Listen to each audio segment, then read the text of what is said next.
Éric Piolle, on va évidemment commencer en parlant du narcotrafic. Laurent Nunez, Gérald Darmanin qui sont à Marseille aujourd'hui, une semaine après l'assassinat de Mehdi Kessassi. Est-ce que plus qu'une lutte contre le narcotrafic, aujourd'hui c'est une guerre? Je ne sais pas si c'est vraiment la bonne question. La réalité, c'est que nous sommes en échec. La société française est en échec. Les ministres de l'Intérieur successifs sont en échec. Et c'est pas. C'est-à-dire qu'on a perdu ce combat aujourd'hui?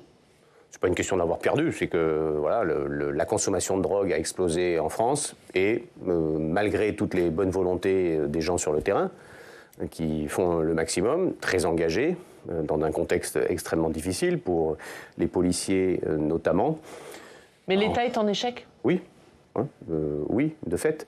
Et plus ça se gangrène... Il est en échec parce qu'il ne met pas les moyens, il est en échec parce qu'il est impuissant, non, parce qu'il a une mauvaise stratégie. Il a une mauvaise stratégie. C'est-à-dire que nous répétons, depuis maintenant l'arrivée de Nicolas Sarkozy en 2002, nous répétons la même stratégie. Le discours, c'est fermeté, tolérance zéro, comme s'il y avait quelqu'un qui voulait un peu de tolérance pour le narcotrafic. Et donc on répète, voilà, donc il y a eu M. Sarkozy, M. Valls, M. Darmanin, M. Retailleau.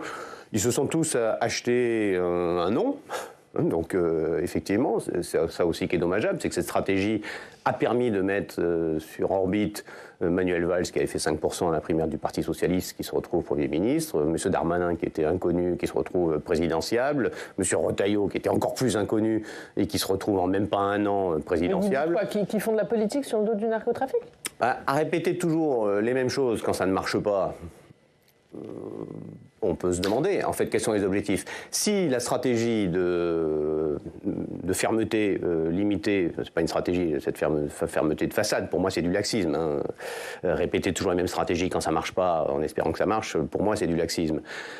Si ça marchait, si ça avait marché dans un seul pays dans le monde, bon, on se dirait why not, mais en fait ça ne fonctionne pas dans nos villes. Avant c'était que les grands pôles métropolitains, maintenant c'est les villes moyennes, les campagnes.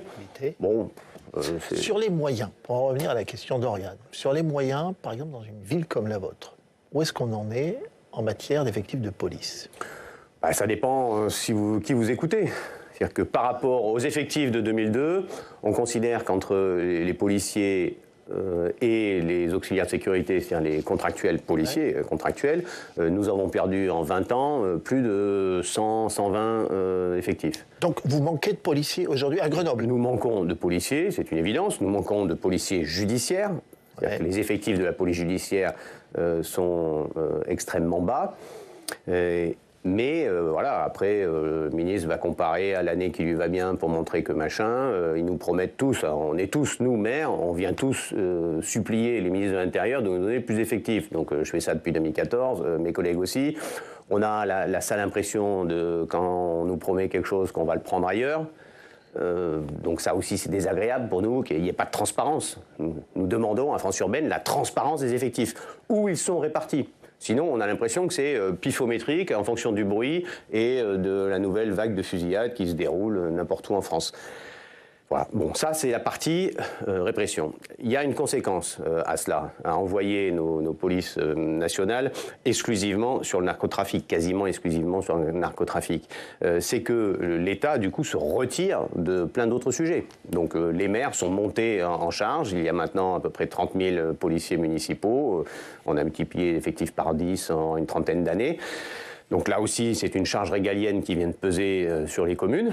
Et puis, pour nos concitoyens, ça veut dire que la sécurité du quotidien, voir des patrouilles, moi quand j'étais jeune, voilà, j'ai grandi à côté d'un commissariat, on voyait encore des policiers marcher le nez au vent au contact de la population. Vous ne voyez pas ça, maintenant c'est une police d'intervention. S'ils se déplacent, c'est qu'il se passe quelque chose. Donc c'est aussi un retrait de le reste de notre sécurité qui est assuré par les maires. Mais juste, qu'est-ce qu'ils vous disent aujourd'hui, les habitants de Grenoble, qui est une ville particulièrement touchée par le narcotrafic? Est-ce qu'ils vous disent qu'ils ont peur? Oui, il y a une peur qui est légitime, notamment parce que la mutation du narcotrafic est rapide. C'est un monde qui se néolibéralise et avec maintenant une accélération ces dernières années d'une exploitation d'êtres humains, donc des gens de plus en plus jeunes. Il y a eu un jeune de 15 ans abattu il y a 1 an à Grenoble. Il était suivi, hein, il était en foyer de la PJJ, mais en fugue. Là, il y a un jeune qui a été touché par des balles ce week-end. Il était aussi suivi, il était dans un foyer du conseil départemental, donc on ne peut pas dire que voilà, c'est des gens qui sont perdus dans la nature, mais voilà, on voit ce rajeunissement avec des jeunes de plus en plus fracassés et l'exploitation humaine, c'est de l'exploitation humaine, notamment d'exilés. Donc ça, nous l'avons vu arriver aussi il y a quelques années. Donc ce monde mute, il mute de façon très violente, la vie n'a pas beaucoup de valeur. Et il faudrait, de mon point de vue, changer de stratégie, c'est-à-dire casser le narcotrafic en légalisant le cannabis, ça lui coupe la moitié de son chiffre d'affaires. Quelle entreprise peut Donc il faut se rétablir? Il faut dépénaliser. Il faut dépénaliser le cannabis. Oui, je pense vraiment qu'il faut une légalisation contrôlée pour casser la moitié du chiffre d'affaires d'une part, pour collecter des recettes aussi qui permettent de faire de la prévention, et puis avoir une stratégie de santé publique. C'est-à-dire qu'on oublie, là, en fait, on lutte, mais il y a de la demande. On ne travaille pas sur cette demande.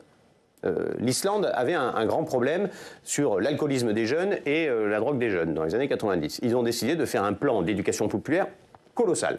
Ils ont dit, voilà, nous allons remplacer la drogue, c'est ou bien vous cherchez à vous déstresser, ou bien vous cherchez à rester dans la performance, ou bien vous cherchez à fuir la société en fonction de si vous prenez du cannabis, de la cocaïne, de l'héroïne, maintenant toutes ces drogues de synthèse. Donc ça relève de symptômes derrière, de problèmes de santé mentale. Ils ont agi là-dessus en disant, ben voilà, nous allons investir massivement dans le sport, la culture, l'environnement familial aussi, passer plus de temps au sein de la famille. Et les chiffres sont excellents. Enfin, ils ont divisé par 10 les jeunes ceux qui prenaient de la consommation d'alcool de façon excessive. Plus de prévention et moins de répression. Oui, je ne sais pas si c'est que de la prévention, c'est de l'éducation populaire. Pour moi, il faut retrouver du lien. Hein. C'est le symptôme d'une société malade, d'une société qui se drogue. Surtout qu'on oublie toute la partie légale des drogues, hein, les drogues psychotropes. La France consomme un nombre de psychotropes absolument hallucinant également.